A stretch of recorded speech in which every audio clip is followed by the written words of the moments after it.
नमस्कार दर्शकों, पंजाब केसरी लाइव देख रहे हैं आप और मैं हूं संजीव अंग्राल आप सभी के साथ।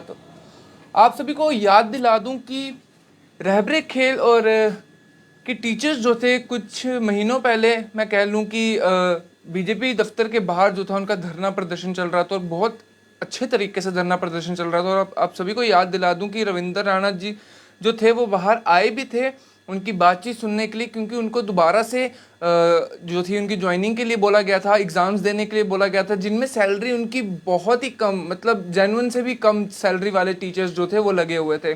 और आज जो केस हमारे सामने आया, क्योंकि ये वो जम्मू कश्मीर है जहाँ पर स्टूडेंट्स की मैं बात करूँ या टीचर्स की बात करूँ, वो स्कूल कॉलेजेस में कम और रोड पर ज़्यादा दिखते हैं। आए दिन धरना प्रदर्शन हो रहे हैं, लेकिन एक इंसान के पास आखिर चारा क्या रह जाता है, एक फेस क्या रह जाता है, क्योंकि जब सारे दरवाजे बंद हो जाते हैं तो धरना प्रदर्शन ही एक रास्ता जो है उसके पास रहता है। तो हमारे साथ जो शख्स मौजूद है, सर पहले तो आपका नाम जानना चाहूँगा। मेरा नाम मोहम्मद खालिक है। और आपका जो केस है वो भी इसी रहबरे खेल के आसपास इर्द गिर्द घूम रहा है। बिल्कुल सर, मैं भी रहबरे खेल में अपॉइंट हुआ था। जो आपने धरना प्रदर्शन की बात की, मैं भी उस धरने प्रदर्शन में प्रेजेंट था। जी। और आपसे जानना चाहूँगा कि आप कब से आपकी ज्वाइनिंग हुई है, कब से आपने स्टार्ट किया, इसके बारे में पहले थोड़ा सा, क्योंकि शुरुआत से शुरुआत करेंगे क्योंकि आपकी सर मैंने स्टोरी भी काफ़ी लंबी है। 2019 में मैंने ज्वाइनिंग की है। जी और 2019 सितंबर में मेरी सिलेक्शन होती है जम्मू यूनिवर्सिटी में जी मास्टर्स के लिए। जी तो मास्टर्स के लिए जब सिलेक्शन होती है, पहले जब सिलेक्शन लिस्ट आती है अगस्त में, तो मैंने अप्लाई किया। जो कॉम्पिटेंट अथॉरिटीज़ को मैंने कहा कि आपकी जो पॉलिसी जो सबसे पहली बात मैं ये क्लियर करना चाहूँ कि जी गवर्नमेंट जम्मू एंड कश्मीर में स्टेट लेजिस्लेटिव असेंबली में आज तक जितने भी आर्डर पास हुए हैं, जी कोई भी पॉलिसी क्रिएट की गई है, जी वो पॉलिसियाँ ऐसी क्रिएट की गई हैं कि जिसमें इतने लूप होल छोड़ देते हैं कि एक एम्प्लॉय को जी ग्राउंड लेवल पे इस तरह से एक्सप्लॉइट किया जाता है जी कि जिसका कोई भी अंदाज़ा नहीं लगाया जाए। जी क्योंकि पहली बात, आप 3,000 रुपये सैलरी दे रहे हो एक व्यक्ति को, जी। वो अपनी फैमिली को कैसे सर्वाइव करेगा, वो हमारे अपने आप को दर्शकों को कैसे बता सर्वाइव दूं कि करेगा। ये जो सैलरी की बात करी है, जी हाँ, ये वही सैलरी है जो हम महीनों दर महीने कमाते हैं अपनी फैमिली चलाने के लिए, अपने बच्चों की देखभाल रखने के लिए और अपना भी ध्यान रखने के लिए। ये वही 3,000 की बात कर रहे हैं और 3,000 में किस तरीके से बाकी टीचर्स जो हैं वो अपना गुजारा करते होंगे। जी और 7 साल का उसमें टाइम पीरियड रखते हैं, ठीक जी है, वो भी मानते हैं, लेकिन फंडामेंटल राइट का वायलेशन तो करते ही हैं आप। जी लेकिन जम्मू कश्मीर में क्या होता है, जम्मू कश्मीर में जब कोई पॉलिसी बनती है, वो पॉलिसी बनाने के बाद बोलते हैं जी अनएम्प्लॉयमेंट को हम एम्प्लॉयमेंट दे रहे हैं और अपलिफ्टमेंट कर रहे हैं। जी वो अपलिफ्टमेंट ऐसे होता है कि वो पॉलिसी ना के बराबर होती है।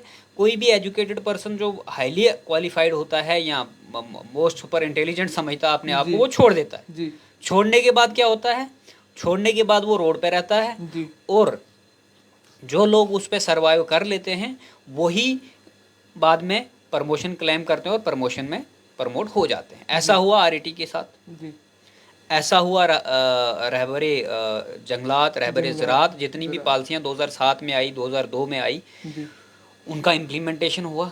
आज तक जो सैग का डिसीजन है, जो गवर्नर सत्यपाल मलिक साहब ने लिया है, उसमें हमने बहुत बड़ा मास प्रोटेस्ट किया था जम्मू यूनिवर्सिटी में। वो सैग का डिसीजन है 7,000 वैकेंसीज जो थी 100%। जी सर, सुप्रीम कोर्ट की गाइडलाइन है, हाई कोर्ट की गाइडलाइन है, और जो भी आप 100% रिजर्वेशन, ऐसे नहीं रिजर्वेशन दे सकते हो, आप 100% रिजर्वेशन एम्प्लॉय को देते हो। जी उन्होंने 100% रिजर्वेशन दी। जो अनएम्प्लॉयमेंट का कारण है, वो कारण ये पॉलिसियाँ हैं। वो क्यों हैं? क्योंकि आप एक बल्क में बंदों को ला रहे हो, उसके बाद जो डिग्री कर रहा है उसका क्या? अगर आप, अभी मैं रहबरी खेल की बात करता हूँ जिसमें मैं खुद लगा हूँ। जी 2019 में 7,000 क्रिएशन हुई, 7,000 स्कूल अपग्रेड हुए। जी 7,000 ये तो परमानेंट वैकेंसीज होनी चाहिए थी। जी आपको फिजिकल टीचर चाहिए, उसी हाई स्कूल में फिजिकल टीचर 80,000 या 70,000 या 40,000 सैलरी ले रहा है। जी वही काम वो कर रहा है, वही काम रहबरे खेल कर रहा है, और रहबरे खेल 3,000 सैलरी ले रहा है। जी जी तो कहाँ है राइट टू इक्वलिटी? जी कहाँ है? दूसरी चीज़ सर, आप सतारा में 3,000 लोगों की नियुक्ति करते हो, जी सतारा में नियुक्ति करते हो, सतारा में नियुक्ति करने के बाद 17 के बाद जो लोग एमपीएड कर रहे हैं, बीपीएड कर रहे हैं या बीपीई कर रहे हैं, कोई भी डिग्री कर रहे हैं, एक्वायर कर रहे हैं, उन्होंने क्या ऐसा कसूर कर दिया या ऐसी क्या गलती कर दी कि उनको अगले आने वाले 10 साल तक नौकरी नहीं मिलेगी। वो क्यों नहीं मिलेगी इसका मैं आपको जवाब देता हूँ। वो इसलिए नहीं मिलेगी क्योंकि अभी जो मैंने डेटा लिया है, गवर्नमेंट के पास 500 कुछ पोस्टें पीटीआई परमानेंट फिजिकल टीचर की पोस्टें अवेलेबल हैं। जी पॉलिसी में ये चीज़ मेंशन है कि जब तक लास्ट रहबरे परमानेंट नहीं होता तब तक कोई भी नई पोस्ट नहीं आएगी, नहीं निकलेगी। मतलब जितनी जम्मू कश्मीर में unemployed youth service and sports department में लगने वाली है जी फिजिकल एजुकेशन की, उनको कोई नौकरी आने वाले 10 साल तक, क्योंकि 10 साल तक ये क्रिएशन नहीं होगी। जी अगर जो क्रिएशन हुई है वो रहबरे खेल की हुई है, जी तो आप रहबरे खेल का फेज 1 ला चुके हो, फेज 2 के लिए डिसकंटिन्यू कर दिया, आप 3000 को परमानेंट नहीं कर सकते। जी अब ये जो इतना बड़ा मास प्रोटेस्ट हुआ उसमें यही आश्वासन दिया गया, हम आपके मैटर को टेकअप करते हैं, जी कंसिडरेशन में लाते हैं, लेकिन उन्होंने यही करेंगे, ज़्यादा से ज़्यादा सैलरी बढ़ाएंगे। अभी तक मैंने जवाब मांगा, जवाब दिया नहीं, कहा फाइल इन प्रोसेस है, जवाब नहीं मिल सकता आपको। जी। तो आपको यानी वो मेमो स्टैंड करता है अभी। अगेंस्ट कहाँ होना पड़ा? अब देखिए, मेरे को अगेंस्ट इसलिए होना पड़ा, मैं जब स्टडी लीव के लिए गया जी तो स्टडी लीव मेरे को थोड़ा सा क्लियर कर दीजिए दर्शकों को कि मतलब स्टडी लीव उस टाइम लेने के जब आप जॉब आपकी चल रही थी और विद सारे मतलब प्रूफ एंड देखिए सर, स्टडी लीव का प्रोविजन है, जेके सिविल सर्विस एक्ट है, उसके लिए बाज़ाब्ता कानून है। अगर कोई भी व्यक्ति आपके साथ कॉन्ट्रैक्ट करता उसके लिए भी एक लीगल प्रोसीजर है। उसके लिए आप एक पॉलिसी क्रिएट करते हैं जिसका रूल एंड लॉ फ्रेम नहीं है, अगर नहीं है तो क्यों नहीं है। मेरा ये सवाल एलजी एडमिनिस्ट्रेशन से कि अगर ये रूल ऑफ लॉ क्रिएटेड नहीं था तो आप 3000 लोगों का एक्सप्लॉयटेशन क्यों कर रहे थे, किस कैपेसिटी में कर रहे थे? उन लोगों को नियुक्त कर दिया, वो अपनी फैमिली को कैसे सर्वाइव कर रहे हैं 3000 की सैलरी में। अब मैं अगर हायर स्टडीज़ के लिए गया, हायर स्टडीज़ करना मेरा फंडामेंटल राइट अगर नहीं है, लेकिन स्टेट को ओब्लिगेटरी है कि वो किसी को पढ़ाई करने से रोक नहीं सकती है, ये सुप्रीम कोर्ट की गाइडलाइंस, ये सुप्रीम कोर्ट की गाइडलाइंस हैं। तो अगर मेरे को इन्होंने रोका तो आर्बिट्रेरी क्यों रोक रहे हैं, आप क्यों रोक रहे हैं मुझे? तो मैंने अप्लाई किया, मैंने इंटीमेट किया डिपार्टमेंट को कि मेरी सिलेक्शन हो गई है, मेरी ये फ़ी है, मैं एडमिट हो गया हूँ। उन्होंने डिपार्टमेंट को कंसर्न जो सेक्रेटरीट में यूथ सर्विस एंड स्पोर्ट्स का एडमिनिस्ट्रेशन सेक्शन है उनको भेजा, उन्होंने वहाँ से वापस एक आर्डर किया।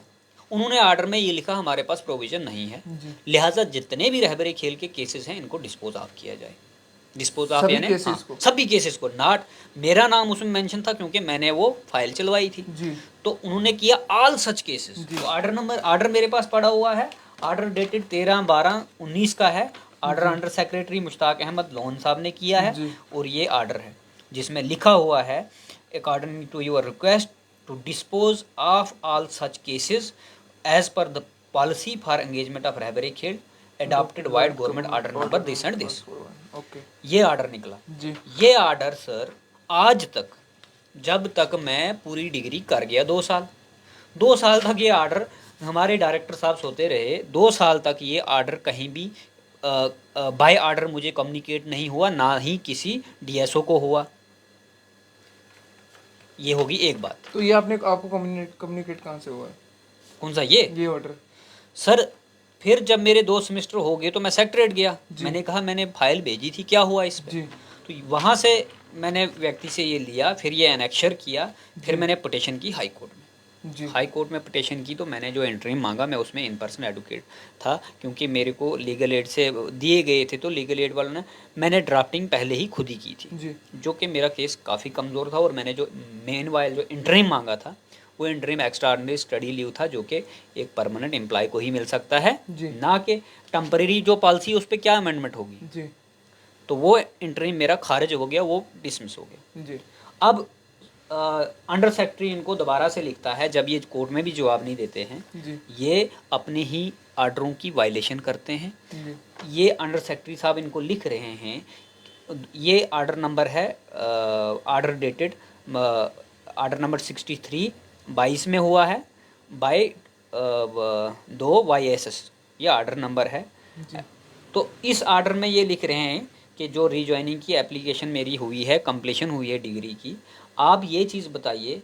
उन्होंने ये लिखा है कि since this department has instructed to examine the case of applicant for grant of study leave in term of the policy governing REK, जी कि जो ये पॉलिसी है इसके तहत what was the decision taken on such application, उस application पे क्या डिसीजन टेकन हुआ, and whether the decision taken was convey to the applicant, जी।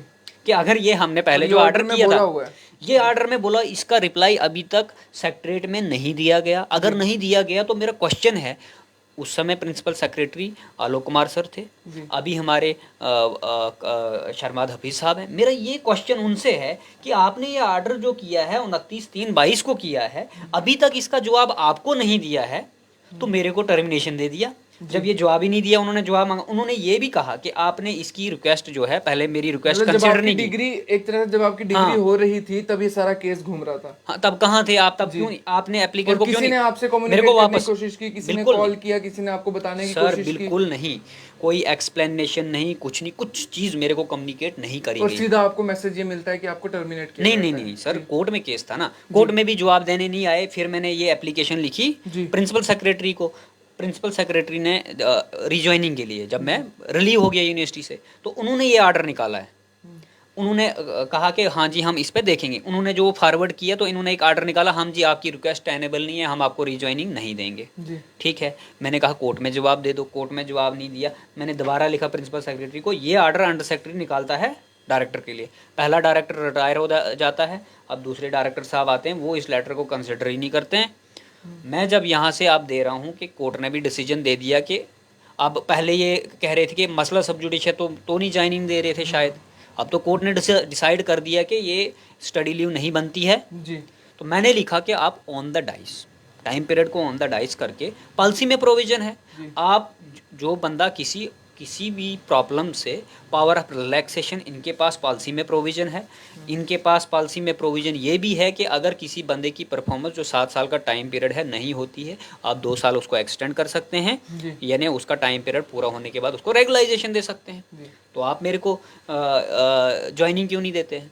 मुझे इससे जो अफेक्ट पड़ रहा है, वो अफेक्ट मेरा लाइवलीहुड जा रहा है। लाइवलीहुड इन द सेंस कि अगर आप एक नौकरी कर रहे हो जिसका आपको मैंने पहले ही ये चीज़ क्यों बताई कि अगले आने वाले 10 साल में कोई भी पोस्ट नहीं आएगी। क्यों नहीं आएगी?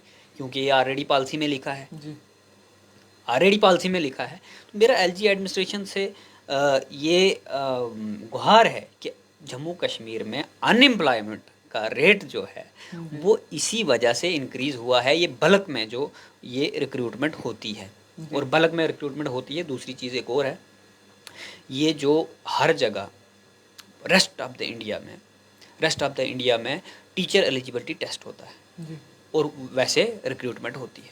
जम्मू कश्मीर में 2000 से जनरल लाइन टीचर लगते थे, जी जनरल लाइन को बंद कर दिया गया RE की स्कीम लाके, रहबरे तालीम लाके। जी अब यूथ सर्विस एंड स्पोर्ट्स में फिजिकल टीचर हैं तो इसमें RE ला के बंद कर देंगे। जी तो ऐसे ही ये चलते रहा तो अनएम्प्लॉयमेंट रेट, अब अगर ये जो 7000 सर, जो 7000 क्रिएशन हुई है, इस क्रिएशन को ही चलाएंगे आगे, इसको ही छोड़िए, जो लगे हुए हैं इसी को आगे चलाएंगे, तो जिन्होंने 2017 के बाद डिग्रियां की है उनका फंडामेंटल राइट वायलेट हो रहा है या नहीं हो रहा है?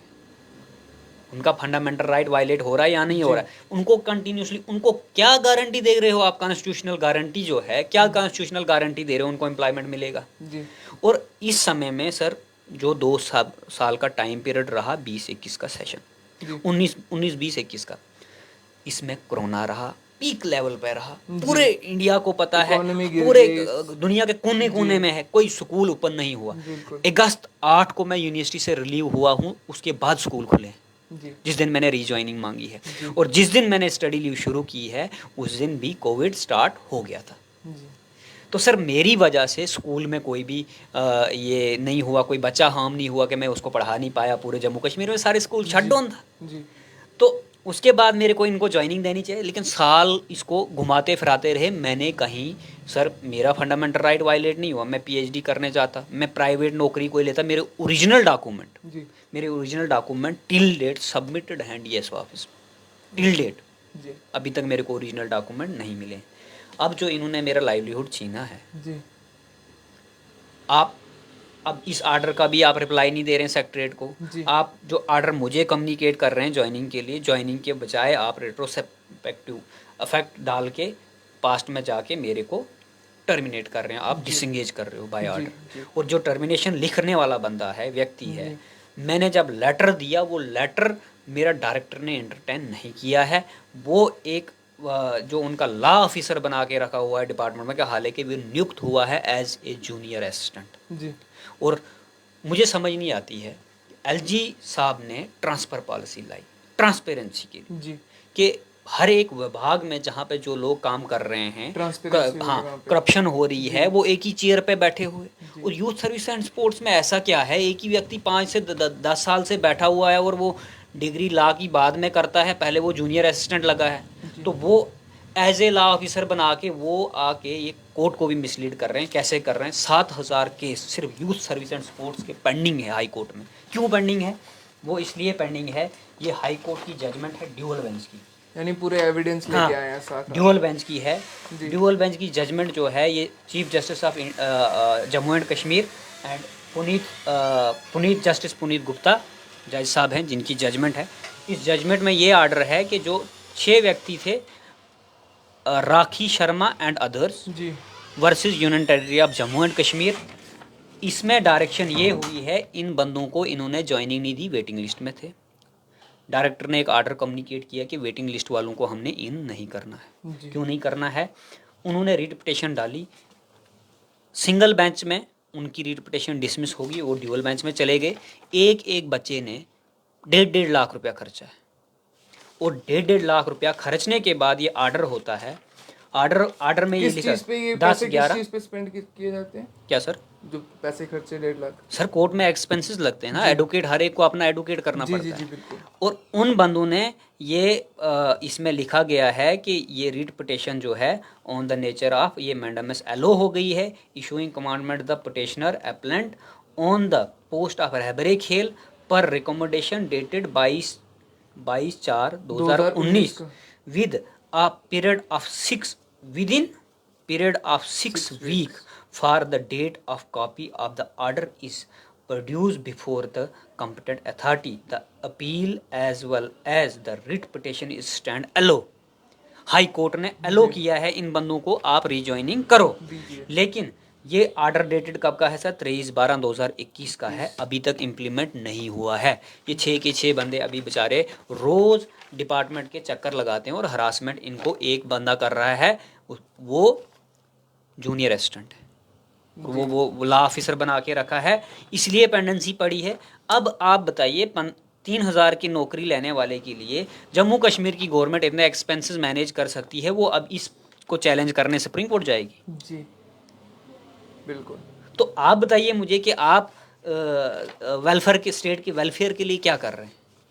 जी, क्योंकि कहीं ना कहीं ये चीज़ भी देखी गई है, जिस तरीके से सब जानते ही हैं कि सरकारी दफ्तरों में किस तरीके से जो डॉक्यूमेंट्स है एक ही जगह घूमते रहते हैं। आपने उस चीज़ वो आज लाइव एग्जांपल आपने देखी है, इस पंजाब केसरी के पेज पे देखा है, किस तरीके से 3 साल हो गए हैं, लेकिन एक छोटा सा डिसीजन लेना था, सिर्फ छोटी सी एक चीज़ करनी थी, उस चीज़ में जो है इंसान को टर्मिनेट किया जाता है, और साथ में फंडामेंटल राइट्स की वायलेशन की जाती है। एक बहुत अच्छी एग्जाम्पल इन्होंने दी थी, ये तो लड़के हैं, अगर आपकी जगह कोई लड़की होती उसके कितने राइट्स वायलेट होते? मैं बताता हूँ आपको।